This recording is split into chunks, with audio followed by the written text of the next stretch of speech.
사장 이렇게 된 거야. 네가 우리 사장 늦어버렸어. 눈물이 나.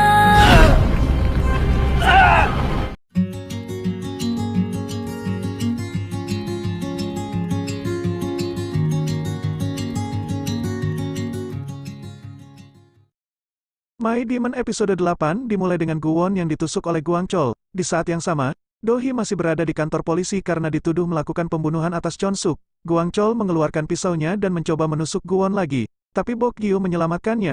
Dia mendorong Guang Chol dari Guwon yang membuat separuh topengnya terlepas. Guwon dapat melihat wajahnya saat wartawan berkerumun, mengambil foto dirinya yang terkapar di tanah. Di kantor polisi, berita penikaman Guwon sampai ke telinga Do-hee. Detektif Kyung-soo mengetahui bahwa Do-hee tidak bersalah, namun tangannya diborgol oleh atasannya. Dia meyakinkannya bahwa dia akan segera dibebaskan karena tidak ada bukti yang memberatkannya. Dia bersimpati padanya dan setuju membantunya menyelinap keluar untuk mengunjungi Guwon di rumah sakit. Seok-hun mengantarnya ke rumah sakit, di mana dia menemukan Guwon sedang dalam masa pemulihan setelah operasinya. Dokter sebelumnya memberitahu Gayong dan Bok Gyu jika Guwon kehilangan banyak darah dan katup jantungnya rusak. Dokter takut Guwon tidak bisa melewati masa kritisnya malam itu. Begitu Do-hee tiba di rumah sakit, Gayong menyerang, menyalahkannya atas kondisi Guwon. Bok Gyu menyeret Gayong keluar dan mengizinkan Do-hee untuk tetap berada di sisi Guwon. Seok-hun memperhatikan bahwa Do-hee memberikan tangannya kepada Guwon dan menganggapnya agak aneh.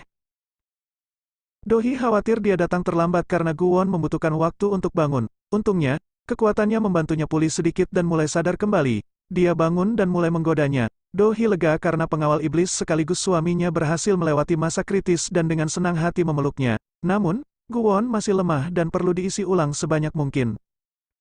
Kekuatannya tidak cukup kuat untuk menyembuhkannya sepenuhnya. Setelah memastikan Guwon selamat, Do-hee menyelinap kembali ke kantor polisi. Dia berterima kasih pada Seok-hun karena telah membantunya dan dia berjanji akan selalu ada untuknya. Di sisi lain, wanita Arabika mengisyaratkan bahwa menyelamatkan Guwon akan membawa masalah bagi Do-hee. Sementara itu, Gayong menyadari kenyataan bahwa Guwon dan Do-hee memiliki hubungan istimewa. Bahkan dalam tidurnya, Guwon terus mengigau menanyakan Do-hee. Guwon terus mengalami mimpi buruk tentang terbakar dan mati. Keesokan paginya, Guwon bangun dan memerintah Bok Gyu. Sementara itu, surat perintah penangkapan Do-hee telah ditinjau dan dibatalkan. Dia langsung menuju ke rumah sakit untuk merawat suaminya. Dia terkejut menemukan geng mafia di luar kamar Guwon. Mereka ada di sana untuk melindungi bos baru mereka dan bersikap manis saat melakukannya. Guwon sangat bersemangat saat Do-hee tiba dan bertingkah seolah dia kuat dan segalanya lebih baik. Do-hee memintanya untuk beristirahat, tapi dia bersikeras untuk pulang dan mengatakan dia adalah obat terbaiknya. Siapa sangka iblis tampan kita sehalus ini dalam hal menggoda. Tapi sekali lagi, setelah 200 tahun hidup, dia seharusnya sudah mempelajari semuanya. Di kantor, para pekerja Do-hee mengkhawatirkan Guwon dan mulai berduka meskipun dia masih hidup. Untungnya, Da-jong memberitahu mereka jika Guwon dalam kondisi stabil. Mereka memutuskan untuk fokus pada pekerjaan dan menunjukkan kepada Do-hee perubahan mendadak dalam opini publik. Setelah mengetahui bahwa Guwon diserang, masyarakat beralih mendukungnya. Di sisi lain, Gayong stres, dan Seok-hun terus mempertanyakan hubungan antara Do-hee dan Guwon. Sementara itu, Do-gyeon menerima pesan dari Guang Chol yang memberitahukan kepadanya jika Guwon melihat separuh wajahnya.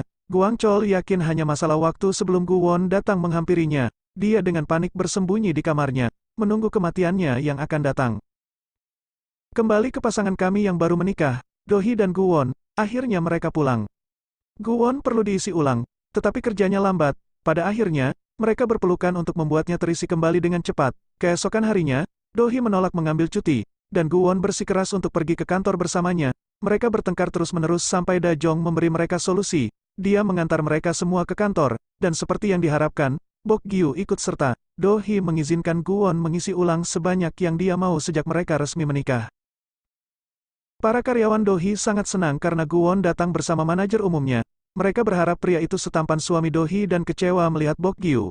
Meskipun demikian, mereka terus bekerja sama dan memberitahu Do-hee tentang perubahan opini publik. Mereka yakin itu semua terjadi berkat Guwon. Untuk mengungkapkan rasa terima kasih, mereka mengadakan pesta dengan memberinya kue, dan Guwon menjadi takut setelah perayaan itu hampir berubah menjadi bencana yang membara. Bok Gyu memperhatikan jika Guwon merasakan ketakutan. Dia menarik bosnya keluar kantor dan mengancam akan mengungkapkan kelemahannya kepada Do-hee jika dia tidak memberitahu dia apa yang terjadi. Guwon bercerita kepadanya tentang mimpi pembakaran dan kekuatannya yang berkedip-kedip. Dia takut dia menjadi lebih manusiawi dan kehilangan kekuatannya. Sementara itu, Gayong mengunjungi Dohee dan memintanya berhenti memanfaatkan Guwon.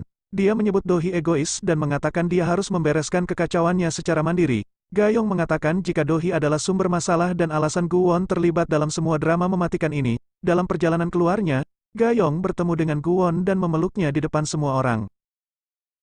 Dia kemudian menanyakan kepadanya tentang cintanya pada Dohee. Dia tidak membenarkan atau menyangkal hal ini tetapi mengatakan padanya itu bukan urusannya. Gayong mengklaim jika Guwon layaknya seperti manusia seutuhnya karena mulai memiliki perasaan suka terhadap wanita manusia. Dalam perjalanan pulang, Guwon dan Dohee saling berbohong tentang apa yang mereka bicarakan dengan Gayong.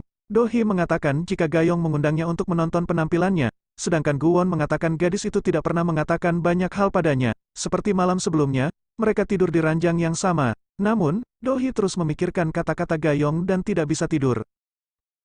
Dia bangun dan berdiri di balkon. Kemudian mendiang Chon-suk muncul. Dohee mengungkapkan rasa frustasinya dengan situasi tersebut. Dia ingin terus mencari keadilan bagi Chon-suk dan menghormati keinginannya, tapi dia juga ingin melindungi Guwon. Chon-suk menasihatinya untuk melindungi dan merawat yang masih hidup. Dia bilang Dohee harus melakukan yang terbaik untuknya. Setelah memikirkannya lagi, dia menelepon Seok-hun dan mengatakan kepadanya ada sesuatu yang perlu mereka bicarakan. Keesokan paginya, Guwon menyembunyikan fakta bahwa dia meminum obat penghilang rasa sakit dari Dohee. Dia mengantarnya ke rapat dewan dan terkejut saat Dohee mengumumkan dia menarik pencalonannya. Tentu saja, Sukmin dan keluarga angkatnya senang mendengar hal ini dan mengira Seok-hun telah meninggalkan Dohee karena dia tidak hadir dalam rapat dewan itu. Guwon meminta penjelasan, dan Dohee mengatakan itu karena dia tidak bisa mempercayainya untuk melindunginya lagi. Dia bahkan tidak bisa melindungi dirinya sendiri. Do-gyeon dan ayahnya menyaksikan interaksi ini dengan penuh minat dan bergembira. Namun, sepertinya Do-gyeon tidak bahagia dengan ayahnya. Apakah dia akan membunuhnya untuk mengambil alih perusahaan? Setelah menyaksikan Dohee dan Guwon berdebat, Do-gyeon mengirim pesan kepada Guangchol, memberitahukan kepadanya jika Guwon mengalami masalah dengan kekuatannya. Guangchol merasa lega dan berpikir dia aman lagi. Di tempat lain, Sukmin, Sera, dan Suan mempertanyakan motif Dohee menarik pencalonannya. Kita melihat sekilas hubungan bermasalah antara Do-gyeon dan Sukmin. Pada saat yang sama, Guwon memikirkan kata-kata menyakitkan Dohee dan mendekati Seok-hun untuk bertanya mengapa dia tidak muncul dalam rapat dewan. Dia juga ingin tahu mengapa Dohee memutuskan untuk menyerah. Karena frustasi, Seok-hun mengungkapkan Dohee menyerah untuk melindungi Guwon. Sepanjang hidupnya, dia telah kehilangan orang yang dia cintai dan tidak ingin kehilangan Guwon.